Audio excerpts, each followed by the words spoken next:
सिद्धि का आधार है शांति धारा।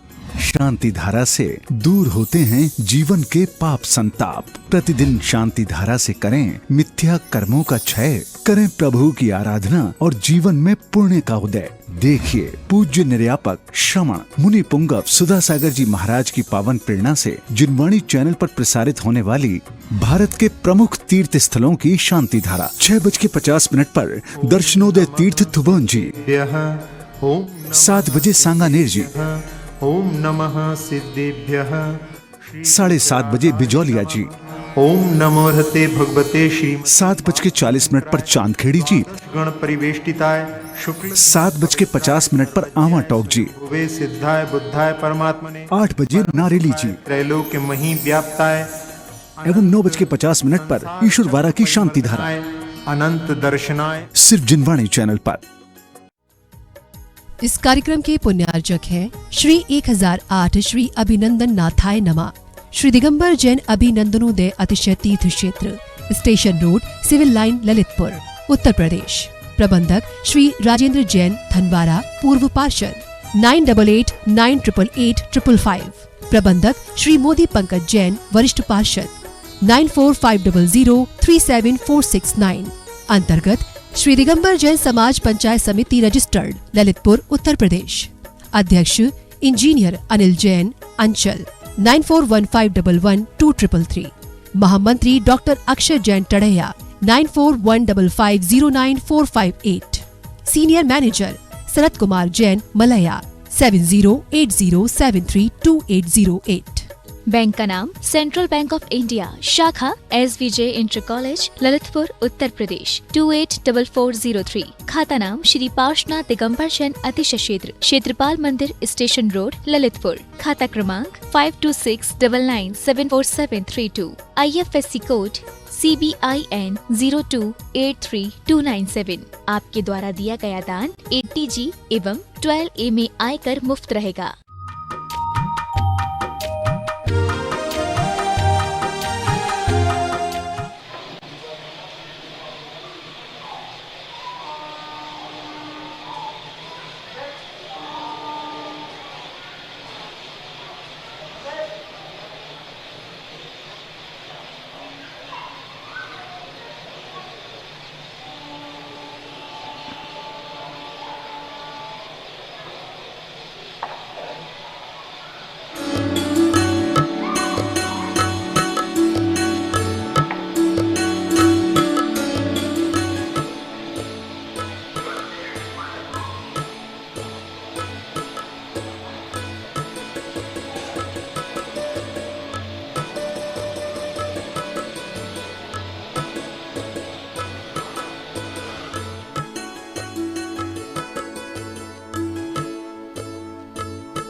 नमोस्तु महराश्री, नमोस्तु महराश्री, नमोस्तु महराश्री।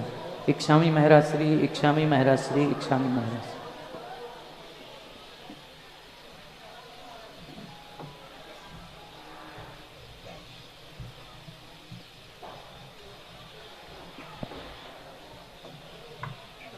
सामने वाला है ना, अभी आपने श्री जी को बताया, इसमें 2 पोर्शन छोड़ के सब अपने पास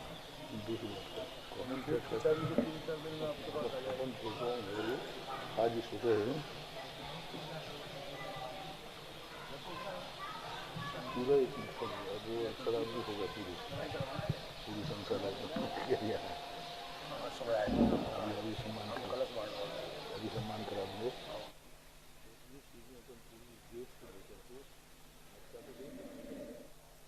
अभी अपन हो जाएगा तो ज़्यादा होगा तो वहाँ पे गिराना चाहिए।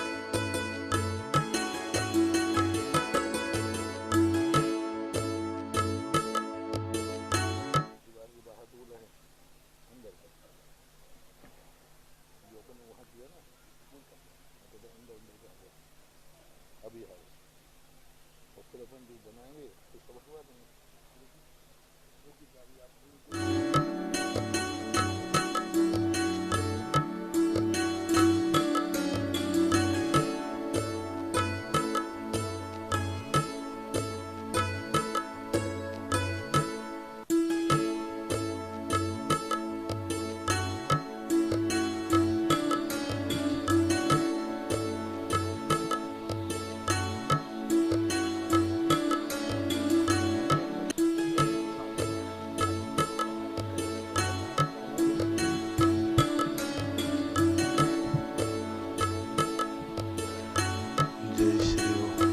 पौराणिक दक्षिणा स्वाध्याय विलयाम श्री काव्येश्वर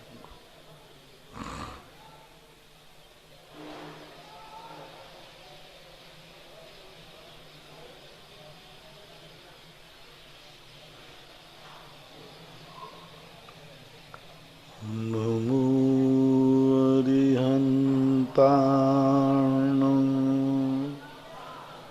नमो सिद्धाणं नमो आयर्याणं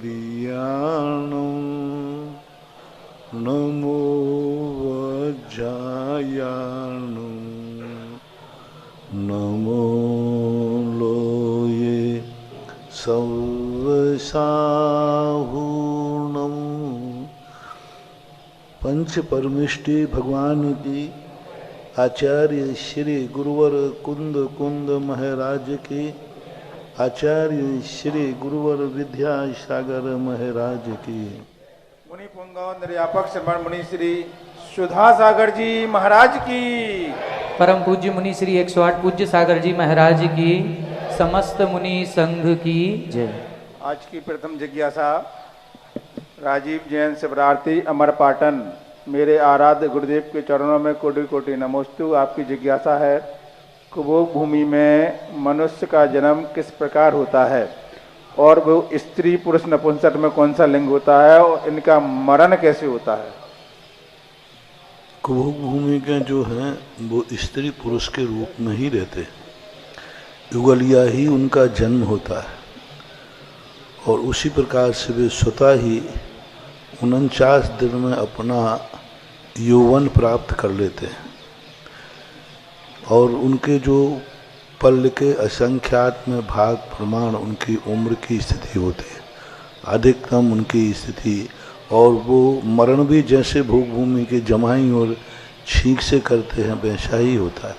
फर्क इतना है कि उनके कल्प वृक्ष नहीं होते, भवन नहीं होते, कंदराओं में रहते हैं, खोले में रहते हैं और वहाँ पर कोई उनको कल्प वृक्षों से नहीं, वो वहाँ स्थित मिट्टी को ही भक्षण करते हैं और उनका आधा शरीर त्रियंचों का रहता है, आधा शरीर मनुष्य का रहता है, लेकिन होते वो युगल युगलिया हैं, व्यवस्था सब वही है जैसे होते। रिंकू जैन कुरबाई। गुरुदेव के चरणों में कोटि कोटि नमोस्तु। आपकी जिज्ञासा है कि एक मंदिर का निर्माण समाज द्वारा किया जाता है, लेकिन उसके लिए जमीन और भगवान की प्रतिमा के लिए परिवार द्वारा स्वीकृति की गई। अब स्थिति यह है कि वह परिवार अब मंदिर समाज को नहीं सौंपना चाहता और ना ही कोई किसी को हिसाब बताना चाहता। ऐसे में क्या करना चाहिए?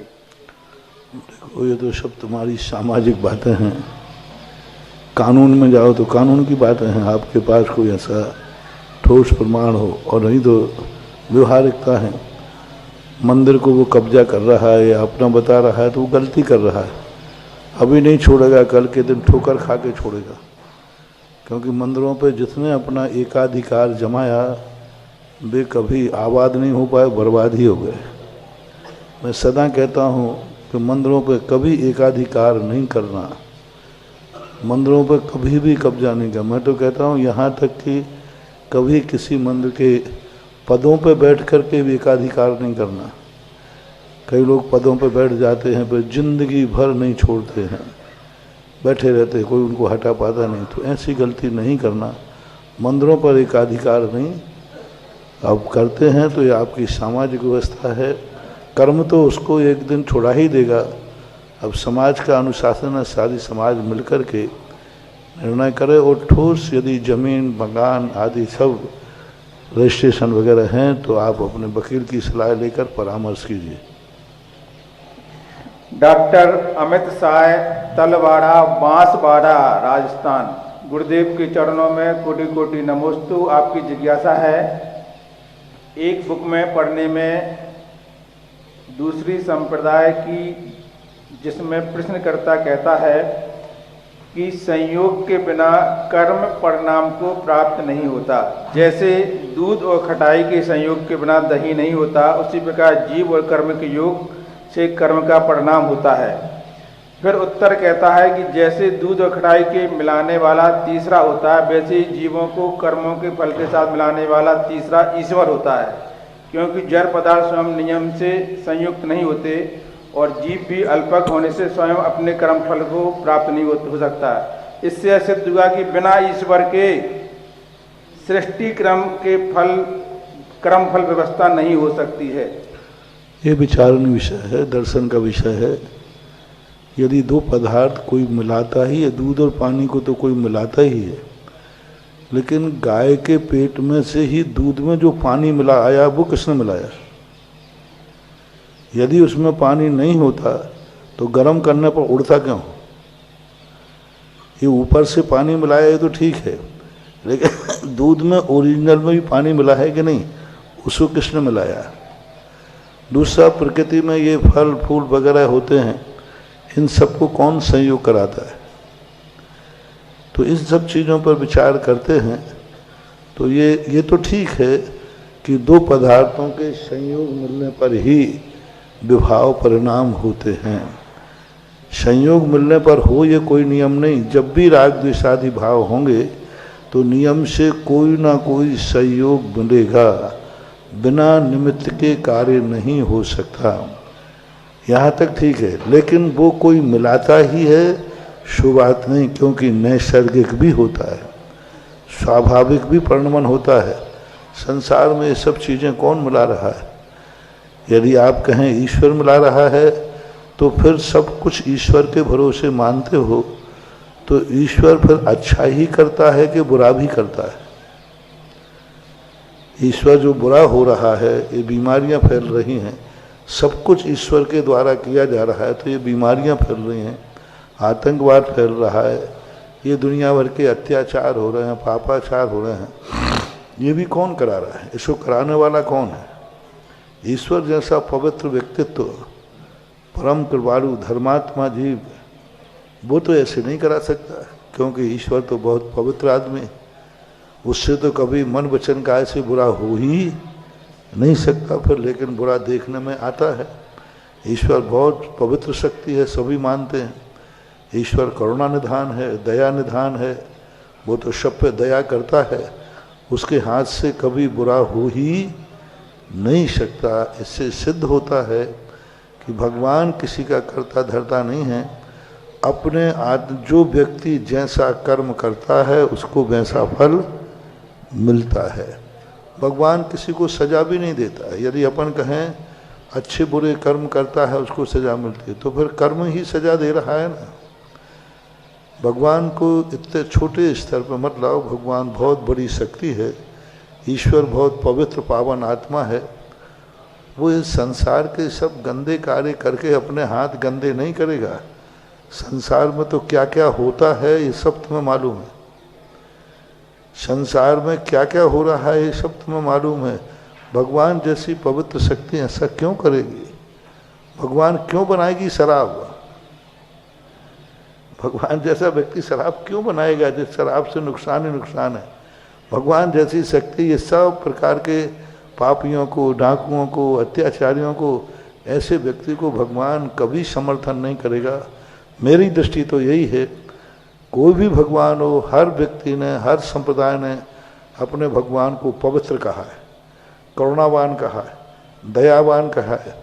वो अच्छाइयाँ ही पसंद करता है, बुराई पसंद करता ही नहीं है। जब उसकी पसंद ही बुराई नहीं है तो फिर संसार में से बुराई को मिटा क्यों नहीं देता है? नहीं मिटाता है। इसलिए बहुत सारे ऊहापोह करने पर यही निर्णय निकलेगा कि व्यक्ति स्वयं करता है, स्वयं भोगता है, भगवान का इसमें कोई लेन देन नहीं है। जो जैसे कर्म करता है वैसा भोगता है। श्रीमती चंद्रा डॉक्टर मगन जैन, सारंगपुर मध्य प्रदेश। मेरे आराध्य गुरुदेव के चरणों में कोटि नमन। आपकी जिज्ञासा है, स्वाध्याय का क्या अर्थ होता है? व्यवहार और निश्चय स्वाध्याय के कितने भेद होते हैं? कृपया कर विस्तार से बताने की कृपा करें। स्वाध्याय के दो, द्रव्य भेद और भाव भेद है। भाव की अपेक्षा से वाचना, परीक्षा, आमना, अनुप्रेक्षा, उपदेश, ये स्वाध्याय के भेद पूज्यवर उमा स्वामी महाराज ने किए। पूज्यवर कुंद कुंज स्वामी महाराज ने स्वाध्याय को कहा, जो शुद्ध ज्ञान के माध्यम से अपनी आत्मा को जानता है वह वास्तविक शुद्ध केवली है, वही स्वाध्याय है। स्वयं यानी अपने निकट, जो अपने निकट वास करता है, स्वयं अधि यानी अपने निकट जो बैठता है, आत्मा के अभिमुख होता है, उसका नाम स्वाध्याय होता है। शब्द का अर्थ ये है, और भावार्थ उसका जो प्रचलन अर्थ है, रूढ़ी अर्थ है, शास्त्रों का निरंतर स्वाध्याय करना और उसी रूप में अपना तत्व चिंतन करना। शास्त्र पढ़ना ही नहीं है, वाचना भी है, प्रक्षणा भी है। ये जो स्वाध्याय अपन प्रक्षणा कर रहे हैं, स्वाध्याय ही तो है। प्रक्षणा यानी पूछना, चर्चा करना, आमना यानी पाठ करना, वाचना यानी बाँचना, उपदेश स्वाध्याय है। अनुप्रेक्षा चिंतन करना, शास्त्र नहीं है, कुछ भी नहीं है, चिंतन कर रहे हैं, तो जो चिंतन किया जाता है वो अनुप्रेक्षा है, वो भी स्वाध्याय कहलाता है। स्वाध्याय दो प्रकार का है, एक उसमें कृतिकर्म पूर्वक किया जाता है स्वाध्याय, नियत काल और अनियत काल स्वाध्याय। नियत काल स्वाध्याय जो किया जाता है, कृतिकर्म पूर्वक किया जाता है। कृतिकर्म कहलाता है कि उसके उठाने के पहले मंगलाचरण करना, सुत आचार्य भक्ति करना, कायेश्वर करना, फिर निश्चित समय प्रमाण पढ़ना, पढ़ने के बाद पुनः सुत भक्ति करके कायेश्वर करना, ये कृति कर्म रूप स्वाध्याय कहलाता है, जो नियत होता है, नियत काल में होता है। नियत आदि सब व्यवस्थाएं नियत होती हैं। इस स्वाध्याय के 8 अंग होते हैं, जैसे सम्यक दर्शन के अंग होते हैं, शब्दाचार, अर्थाचार, उभयाचार, व्यंजनाचार, कालाचार, उपधानाचार, बहुमानाचार, ये इस प्रकार के 8 अंग होते हैं कृतिकर्म पूर्वक स्वाध्याय के। और एक जो सामान चिंतन पूर्वक स्वाध्याय होता है, सामान भावनात्मक, उसमें कृतिकर्म की आवश्यकता नहीं पड़ती, वो चिंतनात्मक होता है, वो भी स्वाध्याय है। अतिशय नैवेद्य जैन, कोठा महावीर नगर। गुरुदेव के चरणों में कोटि नमन। आपकी जिज्ञासा है, आत्मा तथा कर्म में कौन शक्तिशाली है, कौन किसके ऊपर निर्भर है? शास्त्रीय प्रमाण के आधार पर तो आत्मा शक्तिशाली है। आत्मा की शक्ति के सामने किसी 6 द्रव्यों की भी इतनी शक्ति नहीं है। समस्त 6 द्रव्यों के अविभागी प्रतिषेधों को इकट्ठा किया जाए और आत्मा के अकेले ज्ञान गुण की शक्ति इकट्ठी की जाए, तो ज्ञान गुण की शक्ति, अविभागी प्रतिषेध, इन समस्त द्रव्यों से, अलौकाकाश से भी ज़्यादा शक्तिमान आत्मा की ज्ञान गुण की शक्ति है। और ज्ञान गुण के जितने शक्ति है, उससे अनंत गुणी शक्ति दर्शन गुण की होती है। तो आत्मा सबसे ज़्यादा है। अपराध के कारण से कर्म बलशाली हो रहा है। अपराधी व्यक्ति पर कर्म बलवान हो जाता है, आत्मा छोटी हो जाती है, आत्मा को दबना पड़ता है।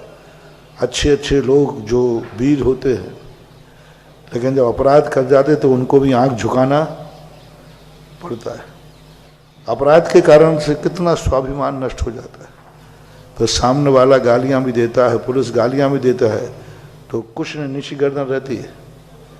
इसी प्रकार कितना भी शक्तिमान हो, यदि अपराध करेगा तो उसकी शक्ति कमजोर होगी, सामने वाला हावी हो जाएगा। क्योंकि अपराधी व्यक्ति कभी किसी के सामने मस्तक उठा के जी नहीं सकता, उसको हमेशा डर लगेगा कि यदि मैंने थोड़ा ही बोला तो ये मुझे पकड़ लेगा मुझे। तो जो अपराधी है संसार में उस पर कर्म हावी हो रहा है, मूल कारण है उसके अपराध की स्थिति। पूज्यवर कुंद स्वामी ने महाराज ने लिखा, अपराध निरपराधी व्यक्ति कर्मों से भी नहीं डरता। वो कहता कर्म करेगा बंधेगा ही नहीं, जो बांधा है वो तो मेरे अपराध की सजा है। भविष्य बोले भविष्य में मुझे कोई कर्मों का डर नहीं, क्योंकि मैंने कोई अपराध किया नहीं है तो कर्म मुझे बंधेगा नहीं। ऐसा आचार्य महाराज ने एक अष्टपाहुड़ के पद्यानुवाद लिखा है, उसमें जो कुछ किया विगत में कुछ पुण्य पाप, वह आ रहा उदय में स्वयं वो आप। होगा न बंद जब लो तब लो न राग, चिंता नहीं उदय से वन वीत राग। बहुत अच्छी बात है। अपने उदय की अपने आप को निरपराधी बना लो, भविष्य में कोई कर्म तुम्हारा कुछ भी नहीं बिगाड़ पाएगा।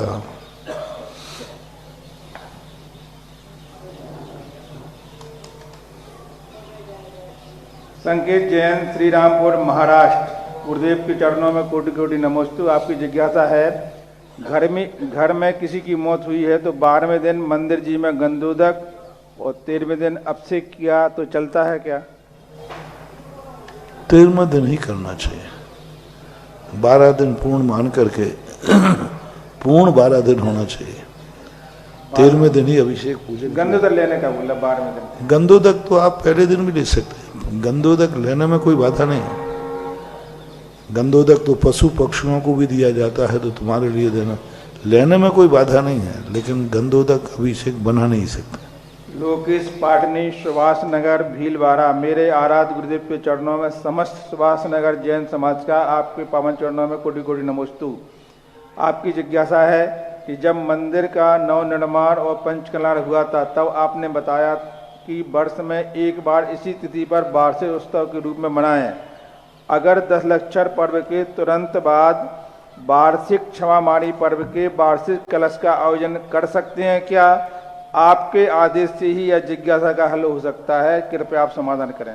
कोई बाधा नहीं। वार्षिक महोत्सव प्रायः 10 लाक्षण पर्व और दिवाली के बीच में होते ही हैं।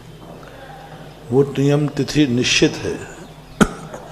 अब किसी कारण से यदि आप स्थापना का मनाते हैं तो 2 मना लो, वार्षिक उत्सव अलग बना लो, स्थापना का अलग बना लो। और नहीं बनाना है तो 2 में से 1 तय कर लो। ये कोई कानून तो है नहीं। समाज बैठ करके सब चाहती है कि दोनों मनाएंगे, तो वार्षिक उत्सव 10 लाक्षण पर्व के बाद मना लो, और इसकी जब तिथि पड़ती हो जब स्थापना का मना लेना। कम क्यों करो, एक उत्सव और बड़ा हो। 2 बार इकट्ठे हो जाना, 2 बार अभिषेक कर लेना, 2 बार शांति धारा कर लेना, उसमें कोई हानि तो है ही नहीं, फायदा ही है। और नहीं है तो एक बैठ के निर्णय कर लो, वार्षिक उत्सव तो होना ही चाहिए।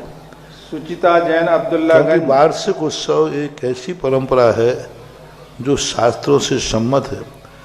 वो समाज के कल्याण के लिए ही किया जाता है, समाज के सुख समृद्धि के लिए ही किया जाता है, समाज के लिए सगुण है वार्षिक महोत्सव। मैं तो सदा सबसे कहता हूँ, साल भर में और कहीं किसी कार्यक्रम में शामिल हुए हो या नहीं हुए हो, लेकिन जब सामूहिक कलशाभिषेक वार्षिक कलशाभिषेक हो उसमें जरूर शामिल होना चाहिए, और वो गंधोदक जरूर लेना चाहिए। साल में और गंधोदक लिए हैं नहीं लिए वो बात अलग है, मंदिर गए हैं या नहीं गए वो भी बात अलग है, लेकिन जो वार्षिक महोत्सव कलशाभिषेक होता है उसमें शामिल होना और उस गंधोदक को जरूर लेना चाहिए। पहले ये गंधोदक के लिए अभिषेक के बाद सब जनता बैठती थी, एक कटोरे में 5 जल रहता था, एक में गंधोदक, और पूरी सभा में जाता था माली या कोई भी व्यक्ति, और एक में थाली रहती थी, लोग उसमें से पैसा डालते थे, खाली खाने।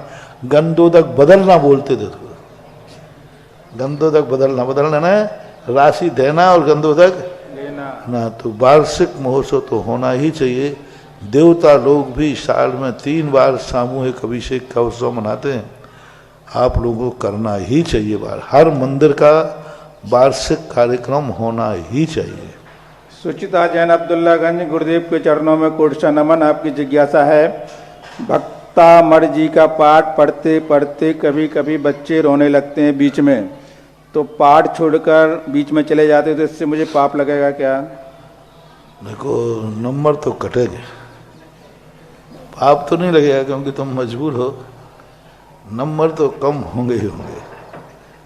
अब लेकिन फिर भी परिवार है, अब इनके लिए तो भगवान ने छूट दी है कि अब क्या करें। अब इधर भक्तांबर देखेंगे, वो छोरे को देखेगा अभी नीचे गिर जाएगा, तो वो व्यवस्थाओं के अनुसार आपको बच्चे को ही संभालना पड़ेगा, क्योंकि बच्चा बच्चा ही है। दीपक जैन अजमेर, गुरुदेव के चरणों में कोटि सा नमन। आपकी जिज्ञासा है, मंदिर में देव दर्शन करते समय नारियल और इलायची चढ़ा सकते हैं चावल के स्थान पर? अब इलायची चढ़ाने में तो कोई बाधा नहीं है, लेकिन बादाम ही चढ़ाओ ना, क्यों इलायची पे चक्कर में आ रहा है? नारियल भी करें। नारियल की देखो तुच्छ फल है, फल के रूप में नहीं है, क्योंकि उसमें दाने भी उस ढंग से रहते हैं, वो एक फल का रूप है, एक तुच्छ फल। इलायची, इलाय का अर्थ होता है छोटा, छोटा है, ये स्वाद कहलाते हैं। इनको फलों के स्थान पर लेना उचित नहीं है। लौंग है, वो है, और फिर कुछ नहीं है तो नहीं, इनका कहना हमारी चावल के स्थान पर नारियल या इलायची चढ़ा सकते हैं, ऐसा कहना है, चावल के स्थान पर। देखो, चावल तो चावल ही है, चावल को एक अक्षय माना गया है और उसका स्वरूप अलग है। मैंने कहा ना कि मार्ग नहीं है ये। अब कुछ द्रव्य और है ही नहीं, लौंग इलायची रखी हैं, तो लौंग इलायची से आप पूरी पूजा कर लो ना, वही चंदन है, वही जल है, वही अक्षत है। तो अब ये सब मजबूरियां कहलाती हैं, इसको मार्ग नहीं बनाना चाहिए। मार्ग तो अष्टद्रव्य ही होती है, उसकी एनर्जी अलग होती है, उसकी वर्गणाएँ अलग होती हैं। ऐसे ही नहीं है महानुभाव, ये कोई रूढ़ियाँ नहीं है। जब जल आपके हाथ में आता है उस समय आपको अलग एनर्जी मिलती है, जब चंदन आप लेते हैं अलग एनर्जी मिलती है। नैवेद्य सब दवाइयाँ हैं, जैसे आप नैवेद्य लेते हैं, आपको क्षुधा संबंधी, उदर संबंधी, भोजन संबंधी, पाचन संबंधी, जठराग्नि संबंधी बीमारियों पर प्रभाव डालेगा। जिस समय आपके पास नैवेद्य है, नैवेद्य क्षुधा रोग विनाश होता है ना, तो आप भोजन संबंधी, भोजन की थैली संबंधी जो हैं उससे एनर्जी मिलेगी। जैसे ही आपने पुष्प लाया तो आपके विकारी भावों पर प्रभाव पड़ेगा, आपके जो बुरे भाव होते हैं उनको नकारात्मक करेगा। दीप उठाते ही ज्ञान पर प्रभाव पड़ेगा, बुद्धिहीनता, क्षयोपशम पर प्रभाव पड़ेगा। तो पूरे जितने आठों द्रव्य हैं इनका बहुत बड़ा लॉजिक है। तुम एक ही चीज़ से सब बनाओगे तो वो प्रभाव, एक ही दवाई से सारी बीमारियां दूर करना खतरा है। कुछ दवाइयां हैं जैसे कि मल्टीपर्पज़ हैं, चलते हैं, जैसे बुंदेलखंड की उकाली है, बुंदेलखंड के तुलसी के पत्ते, नीम की पत्तियां, ऐसी चीज़ें हैं जो सब में कर काम आएंगे। लेकिन सब रोगों में ऐसे काम नहीं।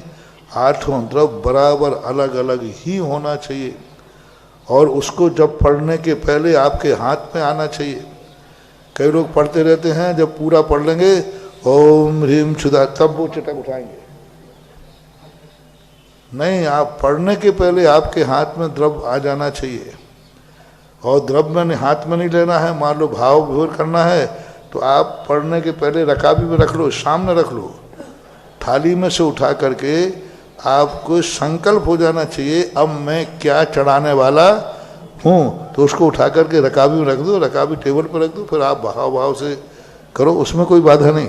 लेकिन जो थाली में रखा है उसमें से संकल्पित हो जाना चाहिए। सबकी चीज़ें अलग अलग हैं, अर्घ का फल अलग है। हमने कई बार प्रश्नों में बताया कि आठों द्रव्यों में किस किस प्रकार की एनर्जी होती है, कौन कौन से प्रकार से कौन कौन भावनाएं होती हैं। भक्तांबर का हर श्लोक एक समान एनर्जी नहीं देता, हर श्लोक की एनर्जी अलग अलग है, हर श्लोक अलग अलग प्रकार का प्रभाव दिखाता है। उनमें ऐसे बीजाक्षरों को स्थापित किया है पूज्यवर मानतुंग आचार्य महाराज ने, इसलिए आप लोगों को ये समझना चाहिए। श्रेयान जैन सराफ तेंदुखेड़ा गुरुदेव के चरणों में कोटि सा नमोस्तु। आपकी जिज्ञासा है सम्मेद शिखर जी की अपने जीवन में कितनी वंदना करना चाहिए? जिंदगी भर करते ही रहो, करते रहो। ऊपर जाओ नीचे आओ, ऊपर जाओ नीचे आओ, ऊपर आओ नीचे जाओ, बस जाते ही रहो। प्रभा जैन देवरी और करते करते अंत में पारसनाथ टोंक पर सीधे चले जाओ ऊपर। प्रभा जैन देवरी गुरुदेव के जब चरणों तक में घट में प्राण है करते क्या पूछना इसको। गुरुदेव के चरणों में कोटि सा नमन। आपकी जिज्ञासा है अभिषेक के बाद सुरपति ले अपने शीश जगत की इस वाली आरती कर सकते हैं क्योंकि ये आरती भगवान के जन्म अभिषेक की है, यह ठीक है कि नहीं? तो एक प्रभावना पड़क आपके अभिषेक हुआ था, ये हुआ था, पर करना नहीं चाहिए क्योंकि वो नियम से आप, और यदि इस पक्ष में करते हैं कि आप ऐसे थे, जैसे कोई स्त्रोत पढ़ा जाता है तो उनके जैसे स्वयंभू स्त्रोत है, तो समंतभद्र महाराज ने उन्होंने बचपन से लेकर के मोक्ष कल्याणक तक जितनी घटनाएं घटी सबकी कह दिया। उन्होंने उसमें ये भी कह दिया कि आप बचपन में कैसे थे। उन्होंने ये भी कह दिया कि जब आप राजगद्दी पे बैठे तो अजय शक्तिर बंधु, आपने सारे शत्रुओं को बिना शस्त्र चलाए जीत लिया। तो ये कहलाती है महिमा। तो महिमा जो है आगे पीछे की भी जोड़ी जा सकती है। तो इस रूप में यदि, लेकिन उसमें अंत में ये भी आना चाहिए अब क्या है। आप ऐसे थे जिसमें आपने सुरपति ने आपका जन्माभिषेक किया था, आपका मेरू पर्वत अभिषेक किया था, ये महिमा है। लेकिन अंत में जो भगवान अभिषेक अरहंत हैं उनकी महिमा भी आना चाहिए तो चल जाएगा। लेकिन मात्र जन्माभिषेक ही उसमें वर्णन हो तो विचार करना चाहिए। अशोक कुमार गांधी 16 अहमदाबाद गुजरात गुरुदेव के चरणों में कोटि सा नमन। आपकी जिज्ञासा है देवों में और नारकियों में उपवास जन्म होता है तो यह उपवास जन्म क्या होता है? जिज्ञासा समाधान। उपवास जन्म होता है कि जहाँ जीव जाकर के जन्म लेना है उनके पूर्ण प्रमाण एक सैया होती है, उसे सैया बोलते, उपवास सैया। तो यहाँ से जीव जाकर के उसके जीव के आत्मा के प्रदेश उस आकार में फैल जाते हैं पूरे में। जैसे आप किसी सांचे में कोई पानी डालें या लावा डालें तो पूरे सांचे को भर देता है, ऐसे ही आत्मा के प्रदेश पूरे सांचे में फैल जाते हैं। जिस आकार में जन्मना है, कोई 7 हाथ का है, कोई 1 हाथ का है, 3 हाथ के, उतना ही सांचा बना हुआ रखा है, उसमें आत्मा के प्रदेश फैल जाते हैं। एक अंतर मुहूर्त में शरीर का निर्माण हो जाता है। उसको बोलते उपाद सैया, उपाद पद। सम्मोचन में और उपाद पद में अंतर होता है। उपाद पद तो जैसे एक अंतर मुहूर्त में पूर्णता को प्राप्त होगा, फिर घटेगा बढ़ेगा नहीं, और वो एक अपने आप में अलौकिक दृश्य होता है, अलौकिक घटना होती है, विशेषता होती है उसमें, ऐसा माना है। ऑनलाइन जिज्ञासाओं के पश्चात आज भगवान महावीर स्वामी के निर्वाण महोत्सव के शुभ अवसर पर एवं गौतम स्वामी मुनिराज के केवल ज्ञान प्राप्ति की शुभ मांगलिक बेला में आदिनाथ चैनल, सुधा कलश चैनल और जनवाणी चैनल के समक्ष विराजित सभी गुरु भक्तों की ओर से और साक्षात यहाँ पर गुरु चरणों में विराजित सभी मुनि भक्तों की ओर से पूज्य मुनि द्वय के चरणों में बारंबार नमोस्तु नमोस्तु नमोस्तु। आज के जिज्ञासा समाधान कार्यक्रम में प्रथम जिज्ञासा रखेंगे श्रीमान विकास जी, मॉडल टाउन दिल्ली। इसके बाद तैयार रहें श्रीमती रश्मि अनिल जी, जबलपुर।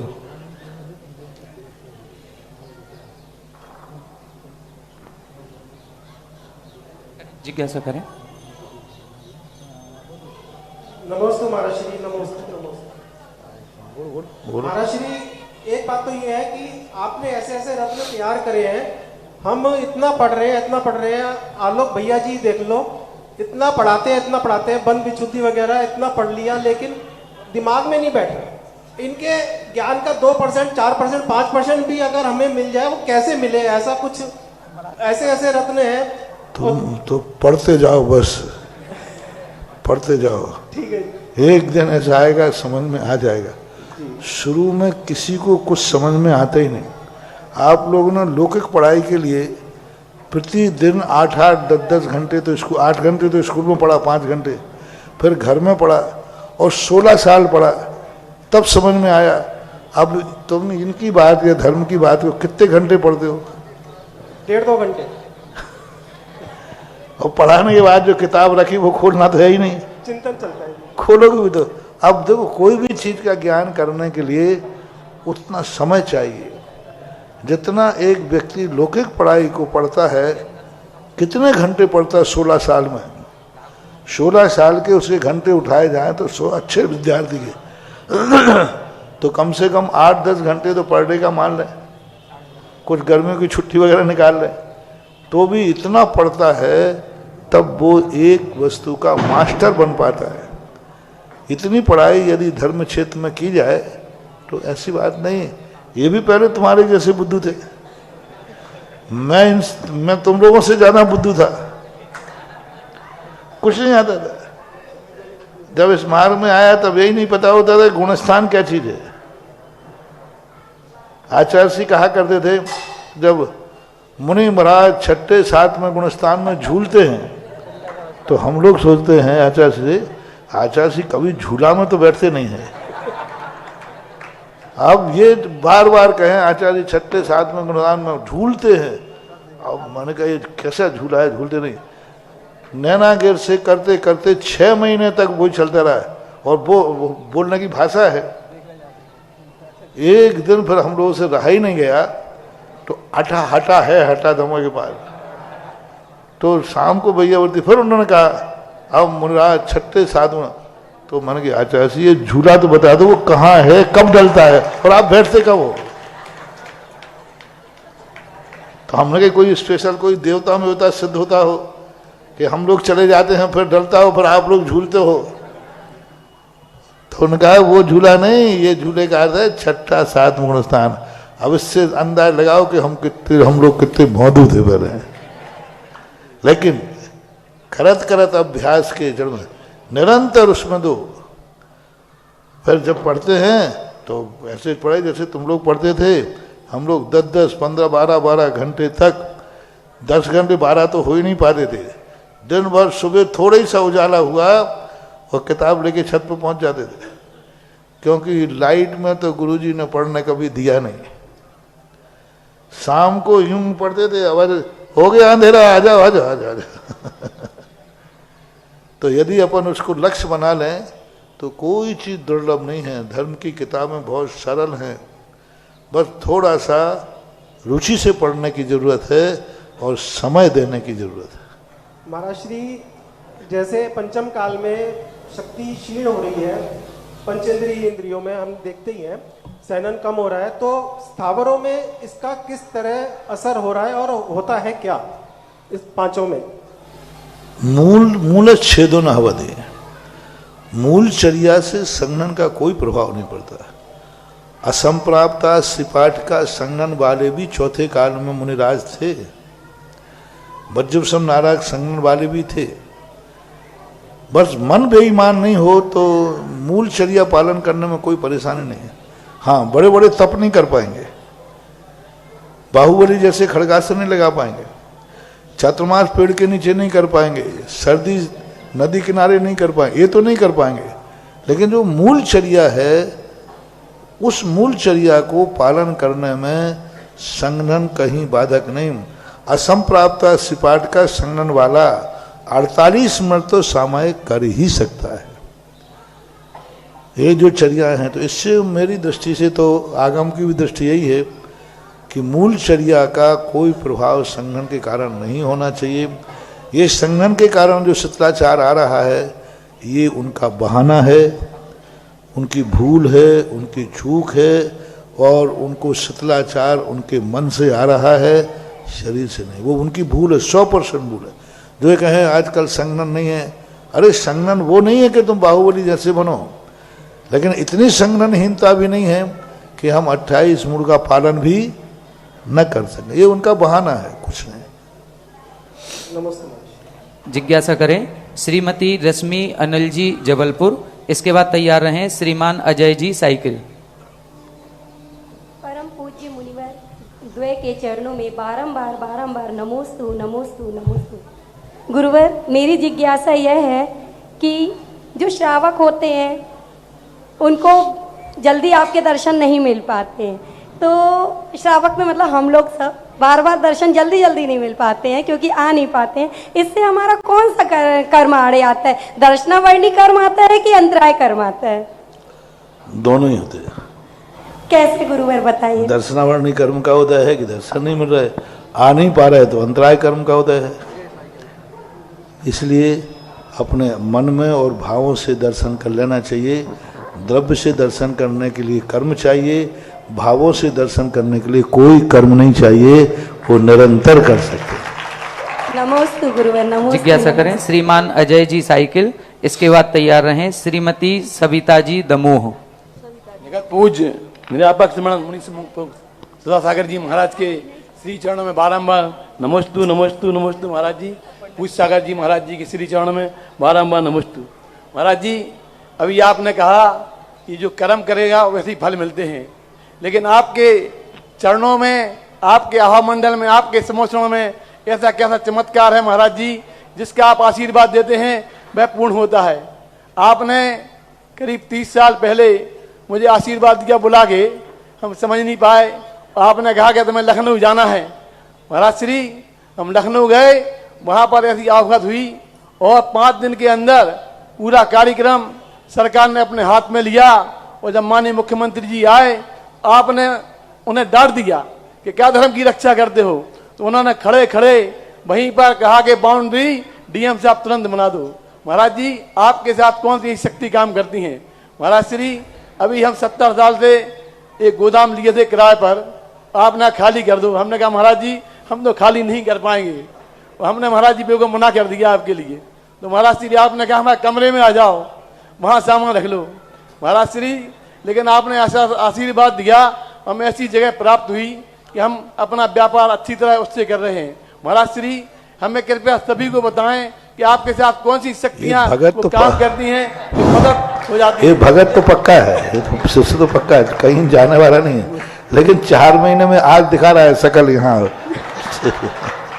है, यही था, आता रहता है। देखो और ध्यान रखना बाबू, साधु के वचन को साधु जब भी बोलता है, यदि तुम्हारा गुरु सच्चा है तो वो जो वचन बोल रहा है उस पर कभी भी सोचो मत। गुरु पर तो सोचो कि मेरा गुरु सच्चा है कि खोटा है, इस पर मैं मना नहीं करूंगा।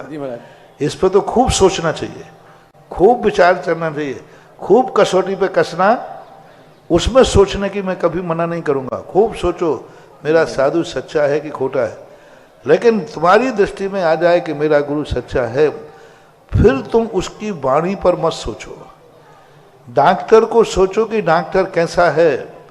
यदि डॉक्टर अच्छा है तो फिर दवाई पे सोचने की जी महाराज जी, और फिर दवाई पे यदि तुम सोचने बैठ गए तो जब तक तो मरीज मर ही जाएगा। डॉक्टर पर सोचो, और डॉक्टर पर सोचने के बाद फिर जो दवाई दी, अच्छा बताओ कितने लोग हैं जो दवाई के संबंध में जानते हैं? कोई नहीं जानता।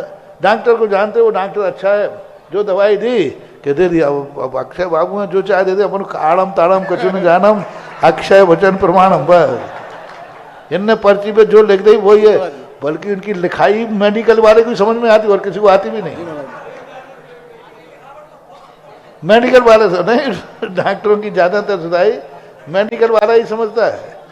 तो अपन को इसी प्रकार गुरु के बात को गुरु कह रहा है समझ लेना चाहिए, इसमें कुछ हित होने वाला नहीं। सच्चा साधु कभी स्वप्न में भी एक चींटी का हित नहीं करता। तुम लोगों का क्या करेगा? एक चींटी का हित नहीं विचार करते, एक पेड़ का भी हित नहीं सोचते हम लोग यही सोचते हैं कि हमारे द्वारा मन वचन काय से सबका हित हो जाए। कभी अहित करने का भाव, तो वो जो कह रहा है उसको तुरंत समझना चाहिए। तुमने क्या है कि तेरी मम्मी ने पाछली रोटी खिलाई, तो दो तीन बार मुझे लेक्चर देना पड़ा, और तुम्हारा कम इसमें योगदान है। तुम्हारी श्रीमती के सबसे नंबर 1 है और तुम्हारा छोटा भाई। श्रीमती की फटकार पड़ी घर पे जाके, वो तुरंत आ गई थी वो मेरे पास वहां। जब घर गया तो बोले तुमने महाराज को मना क्यों किया? महाराज ने जो कहा है वो करना है, चाहे उसने आगे कहा महाराज जी काम वही होगा, चाहे भले हम सड़क पर रख लेंगे लेकिन खाली करेंगे। समर्पण उसका था तुम्हारा। और फिर तुम्हारे छोटे भाई आए, फिर तो तुम आई गए। जाते कहाँ पर तो मुझे मालूम था, एक दो दिन रिमांडर पे लेना पड़ता। महाराज जी हम तो आपसे मांगने वाले, आपका दिया हुआ हमारा संतोष है महाराज। बहुत देखो, आज अब जो भी है आज आपकी इतनी कृपा श्रद्धा महाराज जी। भक्ति इस बालक ने उस समय बहुत पहले 10 साल पहले नहीं, 30 साल पहले, उस समय आप सोचो, अच्छा बहुत बड़ा समर्पण कार्य किया था। कल्याण सिंह उस समय मुख्यमंत्री थे, बहुत अच्छा काम किया। देखो धर्म पर समर्पित होकर काम करते हैं, देखो आज उससे फल फूल रहे। और तुम्हें दुकान खाली कराई नहीं है तुमसे, गोदाम खाली नहीं कराई, ये खाली करना ही तुम्हें नई स्वयं की गोदाम का पुण्य का आशीर्वाद दिया है। महाराज जी आपने लोग समझ रहे हैं कि दुकान खाली करा रहे, हम दुकान खाली किसी की नहीं करा रहे, हम उनकी निजी दुकान बनाने का आशीर्वाद दे रहे हैं। अब साधु की भाषा लोग नहीं समझे तो मैं क्या करूं, तुम समझे खाली करा, नहीं, मैं तो ये चाहता हूं हमारा दिगंबर जैनी, हर जैनी ऐसा हो जिसका घर का मकान हो, घर की दुकान हो और घर का ही व्यापार हो, ये स्थिति चलना चाहिए। महाराज जी 70 साल से हम निर्माल्य का खा रहे थे महाराज जी मंदिर के उसमें, बहुत अच्छा। लेकिन आपने ऐसी कृपा करी महाराज जी कि हम तो कभी खाली नहीं कर पाते अगर आप नहीं होते महाराज जी। आपके चरणों में बारम्बार नमस्ते महाराज जी, आपकी ऐसी कृपा बनी रहे बस महाराज जी। नमस्ते महाराज जी, नमस्ते। जिज्ञासा करें श्रीमती सविता जी दमोह, इसके बाद तैयार रहे श्रीमान सीलचंद जी अनोरा दाऊ। महाराज जी के चरणों में कोटि कोटि सा नमो, नमो जैन समाज की तरफ से कोटि कोटि नमोस्तु महाराज जी, नमोस्तु महाराज जी। महाराज जी सूर्य ग्रहण का अपने जीवन पर क्या प्रभाव पड़ता है? सूर्य ग्रहण का जीवन पर क्या प्रभाव पड़ता है? क्या होता है, ग्रहण के सभी के ऊपर प्रभाव पड़े ऐसे कोई नहीं, ये राशि के ऊपर रहता है, अक्षांशों के ऊपर रहता है। ये पूर्ण ग्रहण नहीं था, ये खंड ग्रहण कहलाता है, और खंड ग्रहण सभी देशों में नहीं था, कुछ प्रांतों में था, कुछ में नहीं था। और दूसरा इसका प्रभाव अलग है, इसके अक्षांश होते हैं या सूर्य होता है, उस सूर्य को वो ढांक रहा है, तो किस तरफ से ढांक रहा है, वो कौन से अक्षांश को ढांक रहा है, उस सूर्य की कलाओं को लेकर कौन सी कला को ढांक रहा है, उस कला को लेकर के ये सारी चीज़ें देखी जाती हैं। इसलिए ऐसा निश्चित नहीं कहते थे सूर्य ग्रहण बुरा ही होता है, कोई लोगों के लिए अच्छा भी होता है। यदि मान लो उसकी कोई दुश्मन राशि है और दुश्मन राशि के ऊपर ग्रहण पड़ रहा है तो उसके लिए बहुत फायदेमंद है, दुश्मन पराजित होगा, ग्रहण से पराजित होगा, उसी कारण से पड़ रहा है। तो ऐसा बताते हैं कि जब महाभारत के समय ग्रहण पड़ा तो अर्जुन और जयद्रथ और अर्जुन का युद्ध था। सूर्य अस्त होने के समय पर यदि मैंने जयद्रथ को नहीं मारा तो अर्जुन स्वयं मतलब मृत्यु को प्राप्त हो जाएंगे। उधर ग्रहण लग गया, अंधेरा हो गया और सब लोग बाहर निकल आए, बोले अर्जुन तो अब मरेगा। लेकिन जैसे ही ग्रहण हटा तुरंत श्री कृष्ण का, अर्जुन वो सूरज है, ये गांडीव धनुष है और ये जयद्रथ है। अब वो जयद्रथ के लिए वो ग्रहण क्या बन के आया था, अशुभ बन के आया। अब वही ग्रहण अर्जुन के लिए, यदि वो ग्रहण नहीं लगता तो जयद्रथ को तक पहुंचना संभव ही नहीं था, क्योंकि जयद्रथ को इस तरीके से छुपाया गया था कि वो शाम तक अर्जुन वहां पहुंच ही, और जैसे ग्रहण लगा वो अहंकार से बाहर आ गया। तो ऐसा होता है, ग्रहण के प्रभाव अलग अलग होते हैं। जिज्ञासा करें श्रीमान सीलचंद जी अनोरा दाऊ, इसके बाद तैयार रहे श्रीमती ममता मोहिनी।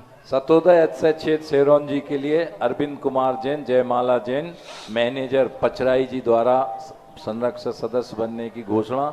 देखो अब आप लोग शेरोन का बात आई, अभी सतोदय का, जैसे देवगढ़ का बहुत बढ़िया चल रहा है, बहुत अच्छे नाम आ रहे, महामहिम आ गया ने सब आ गया।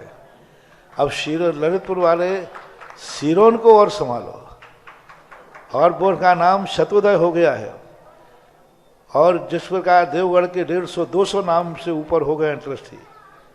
अब सतोदय के और जल्दी जल्दी बढ़ा लो।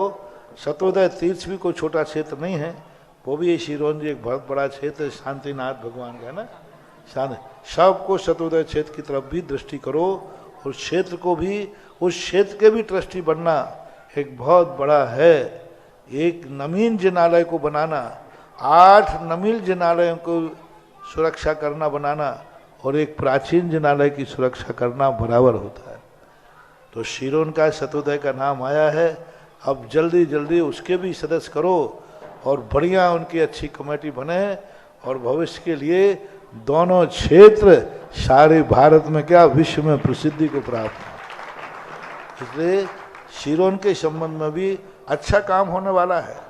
आप लोग तो बस सदस्य बन जाओ, कम से कम 150-200 सदस्य, 108 कहा था मिनिमम, 108 कम से कम हो जाएं तो फिर उनकी मीटिंग करके और फिर आगे की कार्रवाई की जाए। मात्र 1 लाख रुपए की राशि है, 5 वर्ष में देना है। हाँ। अति शीघ्रता से आप लोग जो है इसके सदस्य बने, हम यहाँ से घोषणा करें।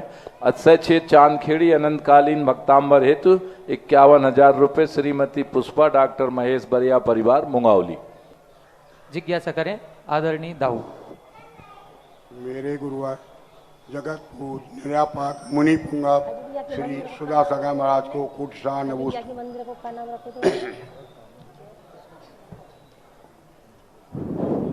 गुरुवार शास्त्रों में आया है कि दान सुपात्र को दिया जाए, कुपात्र को नहीं दिया जाए। अगर कुपात्र को दान देते हैं तो वह त्रियंच बनता है। तो हे गुरुवार, दान देने वाला त्रियंच बनता है लेकिन लेने वाले का नाम नहीं आया। दूसरी बात ये है महाराज जी, जैसे कोई दान देता है मंदिरों बनवाने, संतशाला बनवाने, धर्मशाला बनवाने, तो हम लोग इसमें कैसे देखें कि इसमें भी कोई फर्क होता है कुपात्र और उसका सुपात्र का?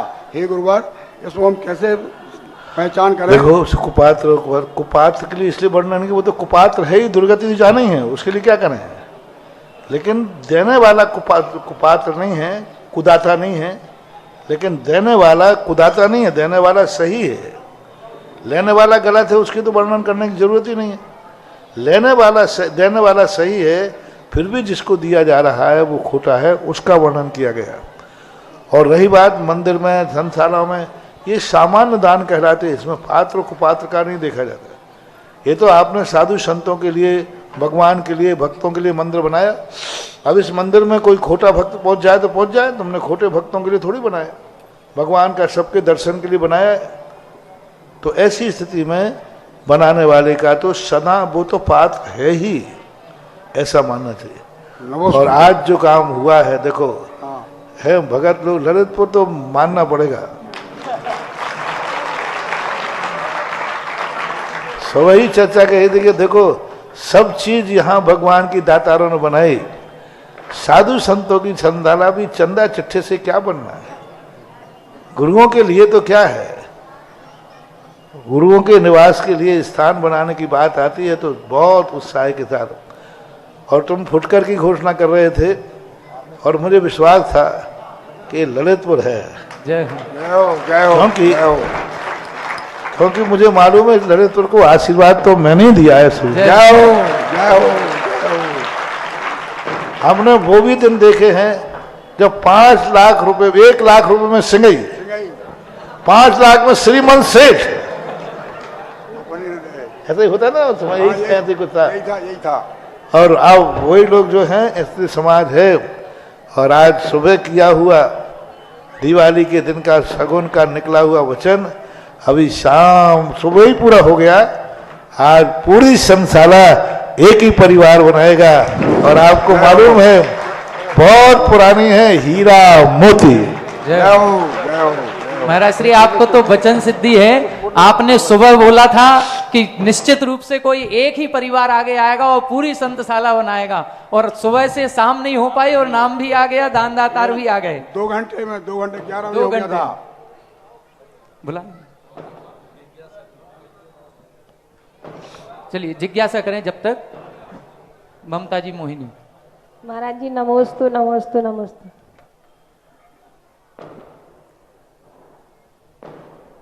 महाराज जी खजुरिया जी में जो जैन मंदिर है अपना, तो उसमें कुआं सार्वजनिक है, तो उसमें जूते चप्पल पड़े रहते हैं और उस जल से भगवान का अभिषेक होता है, तो किसको पाप लगेगा? खजूरिया में? हाँ। ये मरण के रास्ते में? हाँ। अरे बहुत से सिर से पहाड़ में फोड़ चुका हूँ, गली मत रही, मेरा सिर नहीं फूटा, मैं सब कर चुका हूँ। उसका उद्धार होना कठिन है, क्योंकि वहाँ की जो स्थितियाँ हैं, जो खजूरिये के लोग जयपुर में, ललितपुर में रहते हैं, पहली बात तो इनमें एकता नहीं है, और मंदिर बर्बाद हो जाए तो हो जाए, लेकिन विकास नहीं होने देंगे। उसी खजूरी के लिए हम जब यहाँ से महरौनी गए थे तो हमें मात खजूरी के कारण से मैं बांधा नहीं, बंधारी जाना था, बंधारी से सीधा निकलना था, लेकिन हमने सोचा चलो खजूरी का मंदिर उजड़ा हुआ पड़ा है, ठीक हो जाए।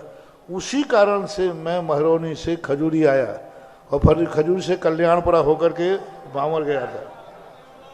कल्याणा गदियाना, हाँ कल्याणपुरा गदियाना, उधर होकर के निकला था सीधा, और मुझे बंधारी से ऊपर से निकलना था। उस खजूरी ने आज तक मुझे बंधारी के दर्शन नहीं होने दिए। उस खजूरी ने मुझे खजूर बंधा यदि पहुंच जाता उस समय तो बंधा का उद्धार जरूर निश्चित ही था, निश्चित हो जाता उस समय के। अब तो बंधा के थोड़े से अलग बातें बन गया, उस समय यदि पहुंचता ना तो बंधा का कुछ ना कुछ अच्छा होता ही। तो इस खजूरी ने बंधा का उद्धार रोका, इस खजूरी ने बंधा के दर्शन से मुझे रोका, आज तक रुका हूं। और वो खजूरी भाई बहुत कठिन है भाई, खजूरी कठिन है और खजूरी वाले कठिन है। और महाराज जी आप क्वाटा मंदिर के नहीं मैंने अब कुछ नहीं बोल पाऊंगा मैं। नहीं महाराज जी, नाम खजूरी का आते ही मैं तुरंत फाइल को अलग कर देता हूँ। महाराज जी अटा मंदिर के पारसनाथ भगवान बुला रहा है आपके लिए। हाँ ठीक है, देखता। एक ऐसा परम सौभाग्य, ऐसा दानवीर दान श्रेष्ठी परिवार श्रीमंत सेठ परिवार जो पूज्य गुरुदेव के हीरा मोती परिवार में हैं। ललितपुर का कोई भी काम कभी भी हुआ हो धर्म धर्मायतनों और समाज का, ऐसा कोई कार्यक्रम नहीं हुआ जिसमें हमारे श्रीमंत सेठ राम प्रसाद शिखर चंद सुरेंद्र कुमार किसलवास परिवार का सहयोग ना मिला हो। और जब गुरुदेव ने चर्चा करी संत भवन की तो कैसे हमारे श्रीमंत सेठ पीछे रह जाते। इन्होंने जब पता लगा कि संत भवन जिसमें हमारे गुरुदेव जी को विराजमान होना है, तुरंत इन्होंने अपना जो है हर्षित और प्रफुल्लित मन से उस संत भवन को बनाने की घोषणा की। एक परिवार द्वारा ही पूरा संत भवन बनाया जाएगा। ऐसे हमारे पूरे श्रीमंत सेठ परिवार, श्रीमंत सेठ शिखर चंद जी, सुरेंद्र कुमार जी, लोकेश कुमार जी, आदरणीय चाची कमला जी और सभी परिवारजन पूरे आ जाएं और पूज्य गुरुदेव के सत्संग श्री चरणों में श्रीफल अर्पित कर आशीर्वाद लें। और ये संसारा कभी चाहे साधु रहे या नहीं रहे, साधु संतों के ही काम आएगी जी। पाठशाला और साधु संत इन दो के लिए उपयोग के योग बना रहे जी। अभी गुरुदेव कह रहे थे कि 1 लाख भी मुश्किल, गुरुदेव 1 लाख नहीं 11,000 में कई कमरे बने, पार्टियां लगे हैं। समय समय के फेर हैं।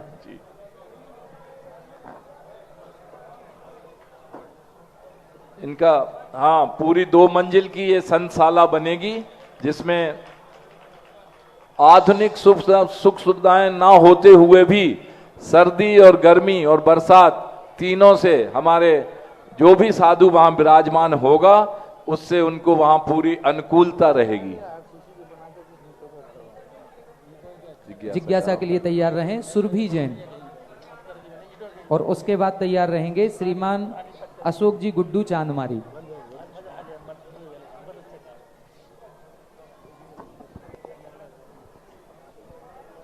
आप सभी जोरदार करतल ध्वनि से ऐसे दानवीर परिवार का, श्रीमंत सेठ परिवार का हार्दिक स्वागत अभिनंदन करेंगे।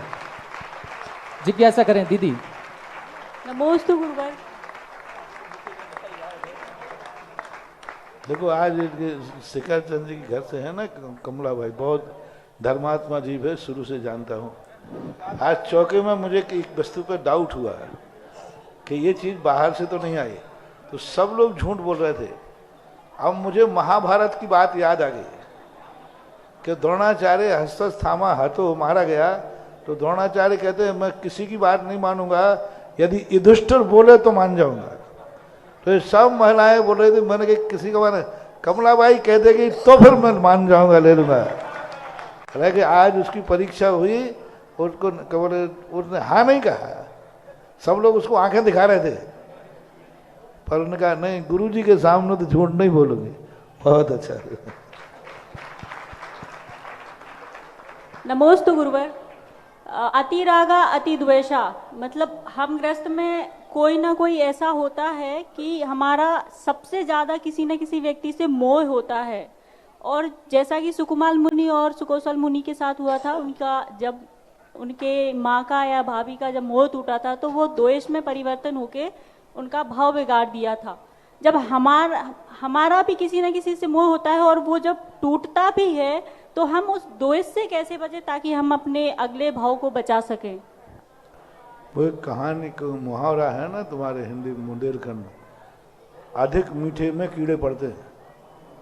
वो ज्यादा गुरियाई ज्यादा गुरियाई में कीड़े पड़ते हैं। अति राग होते ही कहीं ना कहीं वह राग टूटेगा, क्योंकि अति के बाद इति है। अति राग कर रहे हो और वो कहीं ना कहीं से चूक जाएगा, पर द्वेष में बदल जाएगा। दुश्मन हमें गाली देता है तो हम इतने नहीं गुड़ते, सुन के ही दे रहे। कौन है दुश्मन? अरे वो तो देगा ही, हमें कोई प्रभाव नहीं पड़ता। और कहेगा नहीं वो तुम्हारा वो व्यक्ति मित्र था, वो गाली दे रहा था, तो फिर वो दिल पर लग जाती है। तो इससे बचने का उपाय? बचने का उपाय यही है कि ज्यादा राग नहीं करना, काम चलाऊ राग करो। बस अपने आप इतना ही राग मत करो कि वो मर जाए तो हम मर जाएं। इतना राग मत करो कि वो छूट जाए तो हम रो पड़े। इतना राग करो कि ठीक है हमारे काम का व्यक्ति है। और व्यवहार बनाने के लिए राग करना चाहिए, उसको निश्चय में परिवर्तित नहीं करना चाहिए। व्यवहार से बनाना ठीक, व्यवहार इतनी राग करो कि संबंध टूटे नहीं, लेकिन इतने राग मत करो कि उस संबंध को बनाने में स्वयं ही टूट जाओ। अपेक्षाओं से बचने के लिए अपेक्षाएं सीमित करो, दूसरे से इतनी अपेक्षाएं करो मत कि कल के दिन हमें उसकी अपेक्षा पूरी नहीं हो तो द्वेष में बदल जाए। पल पल में द्वेष, अरे तुम तो भगवानों के प्रति द्वेष आ जाता है। यदि भगवान के प्रति तुम्हारा अच्छा राग भाव है, बहुत तीव्र राग भाव है, और तुम्हें भावना है कि भगवान की हम अभिषेक करेंगे तो हमारा कार्य होगा ही, और काम नहीं हुआ तो राग में गड़बड़ी हो जाती है। भक्तांबर पढ़ने से काम हो गई कि नहीं होगा? होगा, और नहीं हुआ तो तुम्हारी भक्तांबर से एलर्जी, द्वेष हो जाता है। लोग मंदिर जाना छोड़ देते हैं, वर्षों तक मंदिर अभिषेक करते रहे। क्यों छोड़ दिया? परमात्मा बहुत देख लिया करके, खूब किया, मेरे जिंदगी में कुछ नहीं हुआ, आजकल हमने मंदिर जाना ही छोड़ दिया।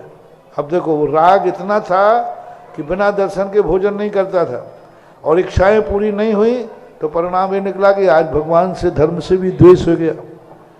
इसलिए अपेक्षाएं ये सब उसी में आएगा। अति राग अति अपेक्षाएं मत करो, इतना तो करो, कितना भी तुम्हारे पास स्कूटर नया क्यों ना हो, हमेशा पैर को जमीन पर टेक के रखना है, ये ध्यान रखना। इसके बाद जिज्ञासा करेंगे अशोक जी गुड्डू चांदमारी, और तैयार रहें श्रीमती स्मिता जी लकी बुक डिपो।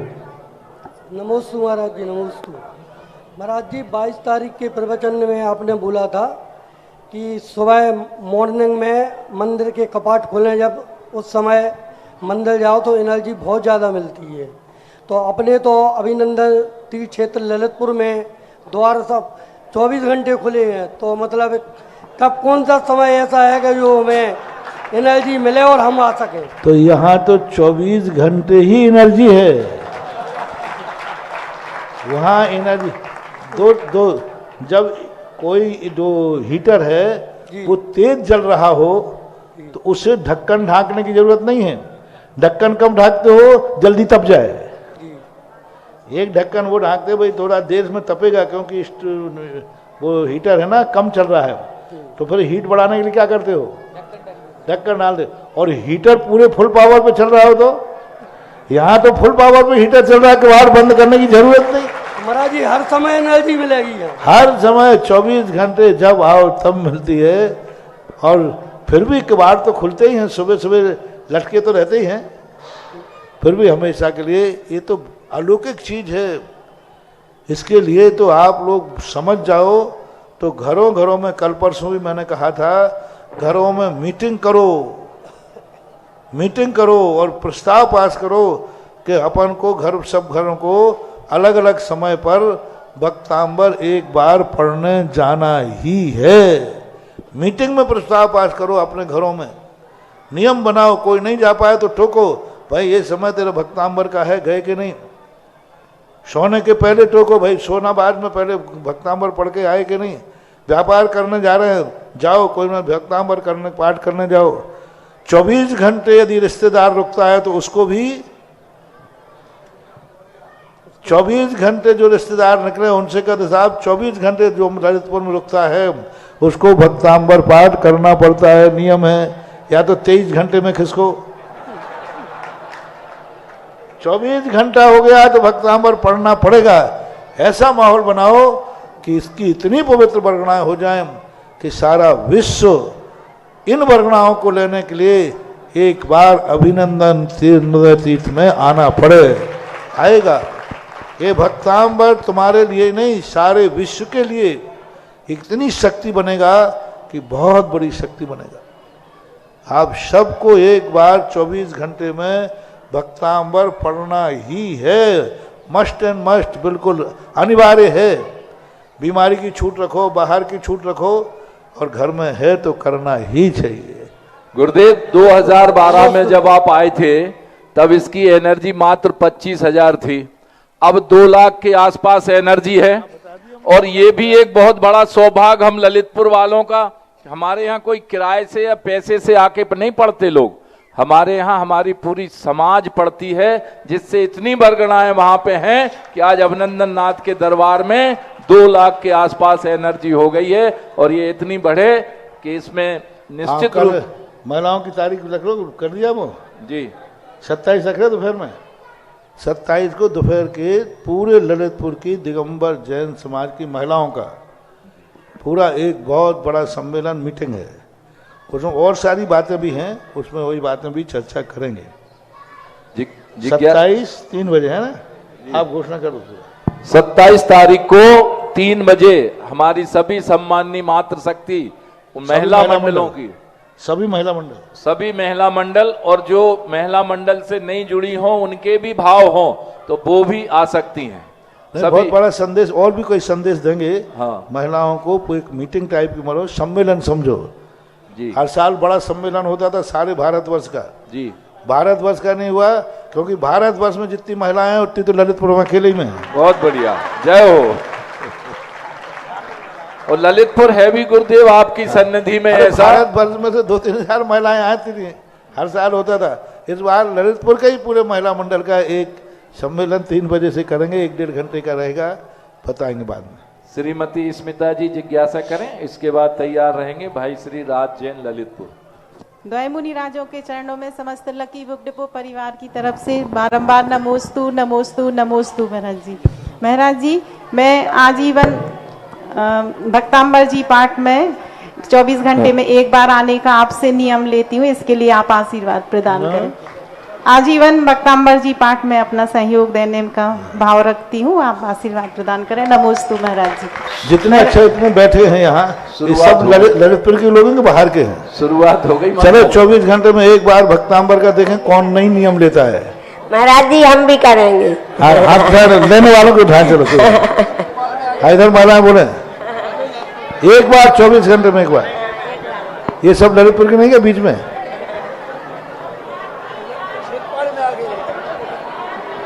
मेरा श्री हमारे परिवार को जो 2 वर्ष से ध्वजा लेने का अवसर प्राप्त हो रहा है, दो, जो हाथ नहीं उठाएगा लग जाए ताला, अलीगढ़ वाला सवा मन वाला। मेरा श्री आप पुरुषों में उठाए देखें कितने हैं ललितपुर के लोग बैठे। ललितपुर के बाहर के हैं नीचे। मेरा श्री 2 वर्ष से जो ध्वजा लेने का अवसर हमारे परिवार को प्राप्त हो रहा है, तो आप कृपया आशीर्वाद दीजिए कि ऐसा हम लोग को हर साल आशीर्वाद प्राप्त हो। और महाराज जी, एक तरफ तो हम ये चाहते हैं कि मतलब आपकी जो असीम अनुकंपा ललितपुर शहर पर है, तो हम अपने आप को धन्य मानते हैं कि हम यहाँ की बहू बनकर आए हैं। अगर बेटी बनकर आते तो हमें कहीं अन्य जगह पर भी जाना पड़ सकता था। नमस्ते। ये भी सही है, बेटी बन के आते तो ललितपुर छोड़ना पड़ता, बहू बन के आए तो ललितपुर मिल गया। हाँ, ललितपुर का माहौल ही ऐसा होना चाहिए कि यहाँ कोई बेटी बनना पसंद नहीं करे, सब बहू बनना पसंद करे। बहुत बड़ा आशीर्वाद है गुरुदेव जी आपका। है बारंबार नमोस्तु महाराज। जिज्ञासा करें भाई राज जी जैन, और इसके बाद तैयार रहें श्रीमती सविता जी बैंकवानी। गुरुदेव के चरणों में बारंबार नमोस्तु। महाराज श्री, मेरी शंका यह है कि हम अपने जीवन में सच्चे गुरु की पहचान कैसे करें? सच्चे गुरु की पहचान के लिए अपने आगम में परिभाषा दी है, उस परिभाषा को ही अपने जीवन में जो साधु की चर्या कही गई है, उस चर्या का जो निर्दोष पालन कर रहे हैं, वही सच्चे गुरु की पहचान। अपन को अपनी बुद्धि ज़्यादा लगाना ही नहीं। शास्त्र में सब लिखा है, समंत भट्ट महाराज ने सब लिख दिया। विषयासा वसाती तो नरारंभो परिग्रह, ज्ञान ध्यान तपो रखता तपस्वी सा प्रशस्ते। पूरी चर्या लिखी है, उस चर्या के अनुसार अपने देखो, उस चर्या में है तो ठीक, नहीं है तो नहीं। नमस्ते गुरुदेव।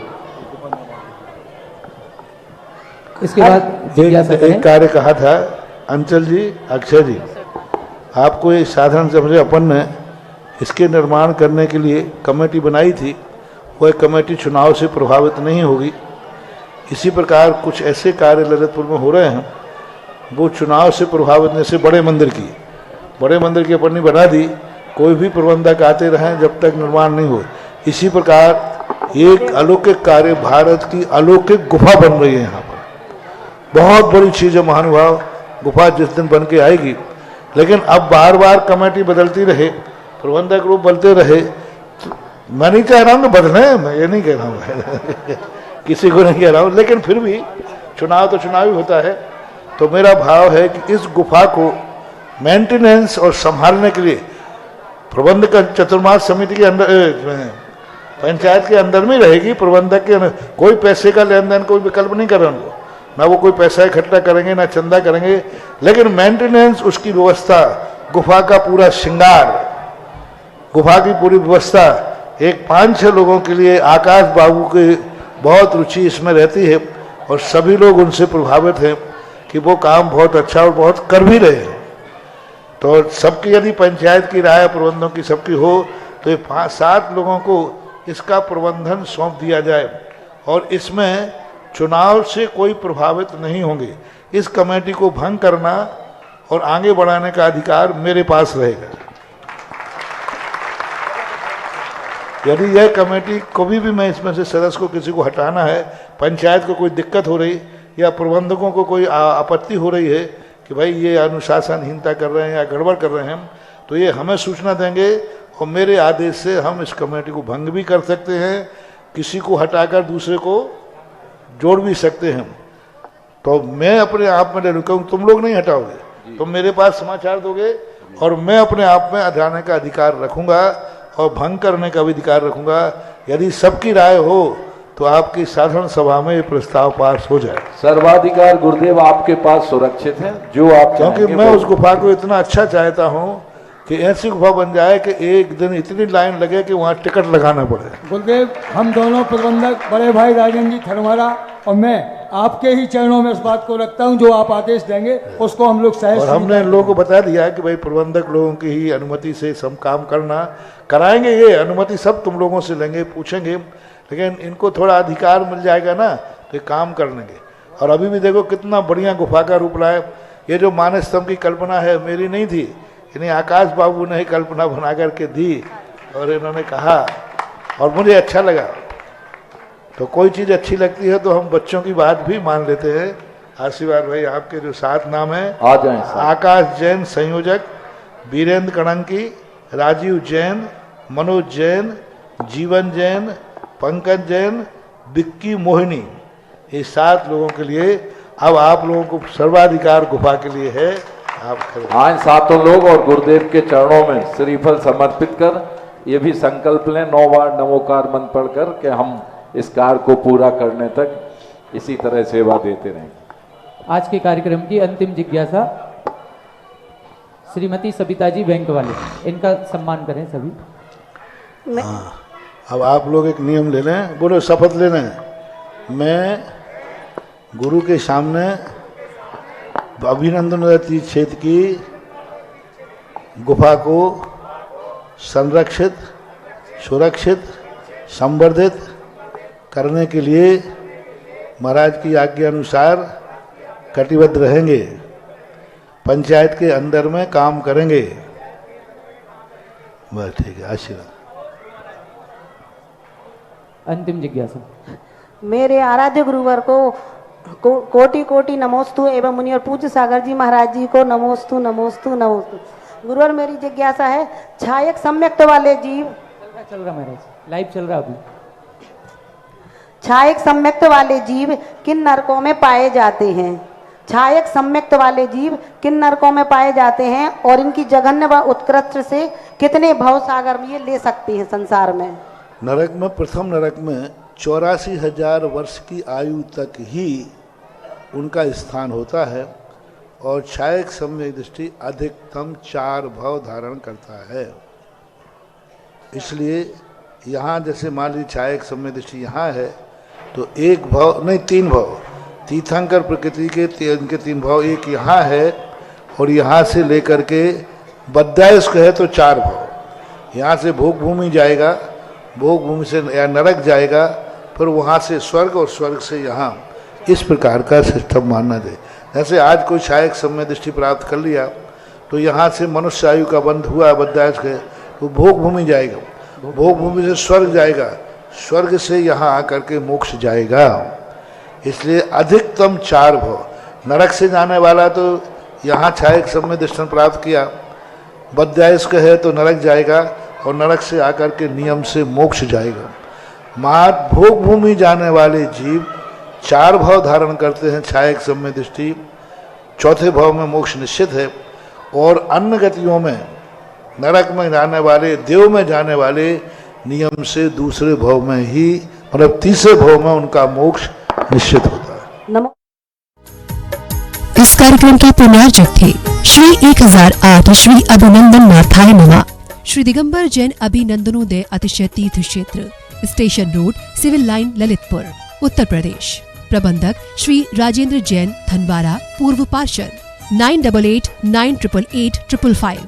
प्रबंधक श्री मोदी पंकज जैन, वरिष्ठ पार्षद, 9450037469। अंतर्गत श्री दिगंबर जैन समाज पंचायत समिति रजिस्टर्ड, ललितपुर, उत्तर प्रदेश।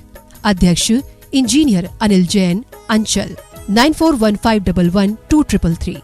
महामंत्री doctor Akshay Jain Tadaiya, 9415509458। Senior manager Sharad Kumar Jain, Malaya, 7080732808। Bank का नाम सेंट्रल बैंक ऑफ इंडिया, शाखा SVJ inter college, Lalitpur, Uttar Pradesh, 284403। खाता नाम श्री पार्श्वनाथ दिगंबर जैन अतिशय क्षेत्र, क्षेत्रपाल मंदिर, स्टेशन रोड, ललितपुर। खाता क्रमांक 5269974732। IFSC code CBIN 0283297। आपके द्वारा दिया गया दान 80G एवं 12A में आयकर मुफ्त रहेगा।